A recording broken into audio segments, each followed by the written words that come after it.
வணக்கம். x மற்றும் y என்ற இரண்டு எண்களின் கூடுதல் 25 மற்றும் அவற்றின் வித்தியாசம் 13 எனில் x இன் மதிப்பை காண்கன்னு கேட்டிருக்காங்க. கேள்விதான் குழப்பமா இருக்கும், ஆன்சர் ரொம்ப ஈஸியா இருக்கும் பாருங்க. இப்ப நமக்கு x மற்றும் y என்ற இரண்டு எண்களின் கூடுதல். இப்ப நமக்கு x இருக்கா, அப்புறம் y இருக்கா. இந்த ரெண்டு நம்பரோட கூடுதல்னா கூட்டல், அது என்ன இருக்குன்னா 25 இருக்கா. ஓகேயா?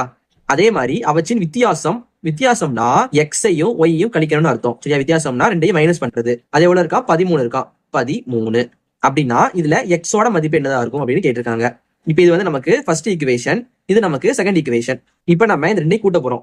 இதுல ஒரு எக்ஸ் இருக்கு, இங்க ஒரு எக்ஸ். அப்ப எக்ஸ் எக்ஸையும் கூட்டோம்னா நமக்கு 2x கிடைக்கும். அடுத்து பாருங்க, இங்க பிளஸ் ஒய் இருக்கு, இங்க மைனஸ் ஒய் இருக்கு. பிளஸ் ஒய்யும் மைனஸ் ஒய்யும் கேன்சல் ஆயிரும். Equal to 25 plus 13. 5 கூட 3 கூட்டோம்னா 8 வரும். 2 கூட 1 கூட்டோம்னா 3 வரும். அப்ப நம்ம இங்க 38 இருக்குது. இப்ப ரெண்டையும் கட் பண்ணலாம் பாருங்க. ஓ 2 2, 3ல நமக்கு 1 முறை 2 வரும், மிச்சம் 1. 17 நமக்கு 9 முறை 2 வரும். அப்ப நமக்கு x ஈக்குவல் டு 19 கிடைக்குது. இதான் நமக்கு எக்ஸோட ஆன்சர். இது நமக்கு ஆப்ஷன் C ல இருக்கு. இப்ப நம்ம இந்த எக்ஸை கொண்டு இந்த ஈக்குவேஷன் 1 இல்ல 2 அப்ளை பண்ணோம், நமக்கு y ஆன்சர் கிடைக்க போகுது.